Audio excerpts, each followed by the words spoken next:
Hello friends, one of the reasons why the engine does not start well is the fuel pressure regulator. What does it serve for? Why is it needed?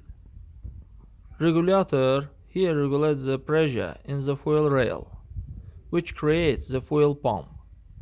When it large, part of the fuel is returned to the fuel tank, and thus the pressure in the fuel rail remains constant all the time. When we start the engine, when there's a pressure in the fuel rail, the engine starts easily.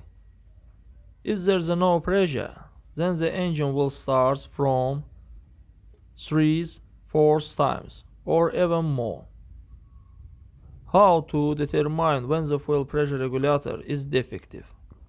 For this, we start the engine and remove the tube on the regulator.